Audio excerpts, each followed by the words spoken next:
Hey, what's up guys? This is Dr. Devin Shea from Aligned Life, and today I'm going to show you the mindset necessary for you to be able to achieve all of your health goals. Let's get started.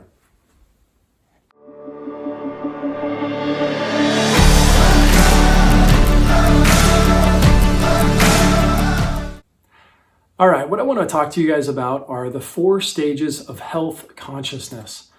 Now, I developed this content from a collaboration of a number of people that I really respect, and then have added my own experience and my own time spent working with thousands of patients in the clinic over the last 12 years.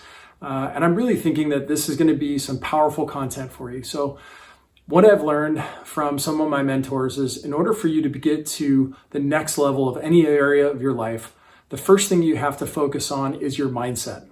Another word for mindset is your consciousness or your awareness. So before you even get into the necessary steps like the how of doing something to get healthier, you first need to understand your why.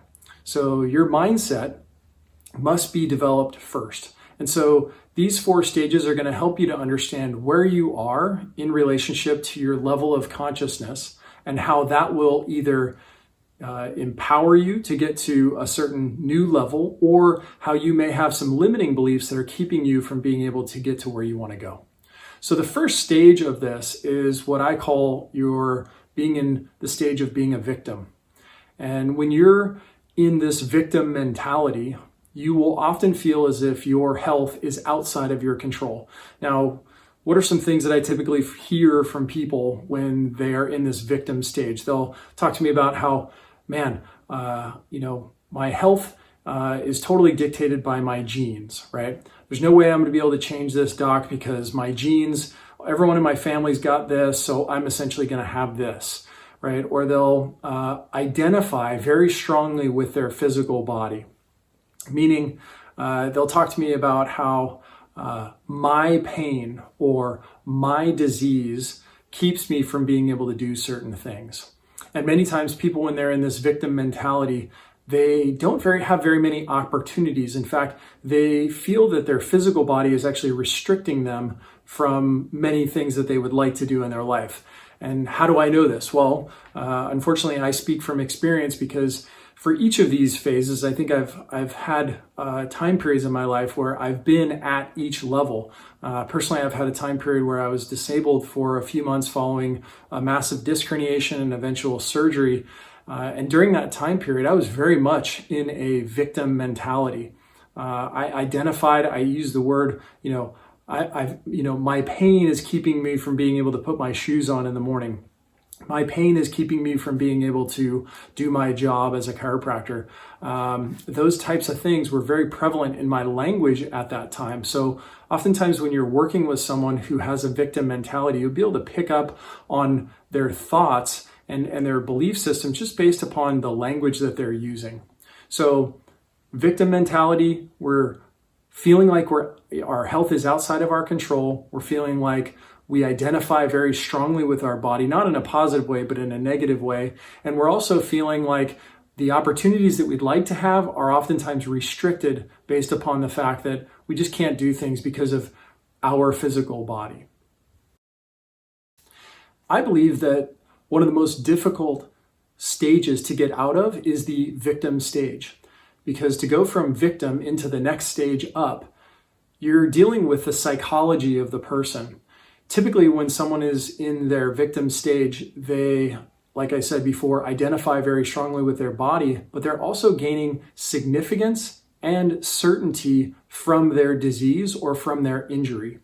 So when people have certainty and they have significance, that's really, at least in their mind, that's very safe. And so when you attempt to tell people, let's say, the person needed to improve their posture or lose weight or get, fit, if you can throw things at them in regards to the how of making this work, oftentimes instead of having a positive response, the person who's the victim will eventually just persecute you, because they feel as if they're attempting to be stripped of their certainty and of their significance. Because even though they may not like being in victim and experiencing pain and disease, they know that experience so well that Stepping outside of that, that's uncertain. And because of that, that's the last thing they want to do. They're like, man, I don't like this, but at least I can feel comfortable knowing how this is going to go for me. And so unless we step into uncertainty, we will never be able to transition out of victim into the next level, which we call stage 2, which is the empowered level. The empowered level is the first level where we really begin to take responsibility for our overall health, not feeling like our health is outside of our control. Now, all of a sudden we realize, man, if I do certain things, it changes the outcome in regards to the way that I feel, the way that I function, maybe my progression, my likelihood of being able to get to a certain level of health. All of a sudden, these things become reality. Now, in the beginning, especially in phase 2, we're oftentimes doing these lifestyle habits or behaviors because someone else is telling us to do them. And maybe we're even doing these things because we feel like we should, right? We haven't really embodied these behaviors yet. I would also say that at this point in our progression, our behaviors are often just ones that have been told to us. Like, my doctor says I need to eat right and exercise, and so that's what I'm going to do. Or my personal trainer says that I need to do these 6 sets of exercises in order to be able to get a stronger back, to be able to hold my body in a good upright posture, right? That being said, we really are just sort of going through and just beginning the process of being able to understand these movement patterns, or maybe these foods that we eat, or maybe the certain thoughts that we are believing and running through our brain. So we really haven't taken this in and made it our own yet. That being said, this stage is enormous. And like I said, if you can get out of the victim mentality and stage and move into the empowered stage, man, congratulations, you are on your way. Usually when I'm in the clinic and I see people make that victim to empowered stage transition, this is something that I am so excited about, because the longer that someone stays in victim and they feel like they can't get out of this, and that their health is outside their control, there is no way that we can force something onto them so that they actually take the steps. You, as the individual, must be ready to, as Tony Robbins always says, turn your shoulds into musts. Meaning, instead of thinking I should exercise, or I should get adjusted, or I should change my diet, now all of a sudden you're saying I must, do those activities. They make a mandate, and now they step into that new role. So getting out of victim into empowered, congratulations if you're there.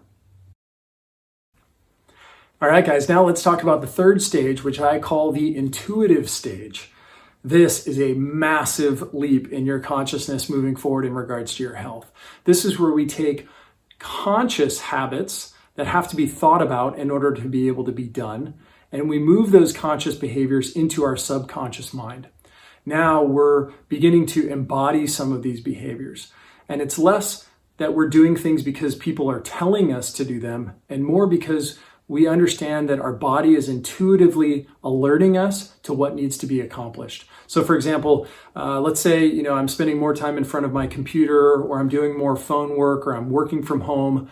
So I identify, man, I probably should get in and get an extra adjustment this week to keep my posture and my spine in a good upright position. Or, I kind of tweak my shoulder. So when I go in the gym, I'm not going to do exactly what was programmed there. I'm actually going to modify a couple of my movements. I'm not going to let my ego get in the way, or my, desire to perform in front of others to get in the way. And I'm really just going to focus on what I need to do to be able to make sure that my shoulder stays healthy, while at the same time training the rest of my body. Third example would be like, my nutritionist has said I'm going to eat these certain types of foods, but I've noticed of late that I'm getting gassy, or I'm bloated, or I'm having some sort of change in my elimination process. So instead of doing exactly what was regimented, I'm going to listen to my body. I'm going to honor that intelligence within me, and I'm going to go ahead and take action steps that support my intuitive approach. And this is the epitome of this intuitive stage. So from conscious to subconscious behaviors, and you're really now taking on the role of listening to the body and taking those actions. All right, guys, you've made it all the way through. The fourth and final stage, the one that I'm so excited about, is this beingness stage. The fourth stage is beingness, where you truly embody health. You're the type of person that you walk into a crowded room, people look and they see you, And without you saying a word, they already know that you live differently than the average person, right? And it may not be that you've got muscles or a six-pack or something of that nature. It may just be that, you've got a twinkle in your eye. The energy in which you move through the space is different, right? Maybe it's your skin that's glowing and radiant, or your hair is thick and full, right? It's this embodiment of health that is so transformative. In fact, when you're in this fourth stage, you could walk into a room and not even talk to people, and yet you inspire them to want to go out and be healthier individuals.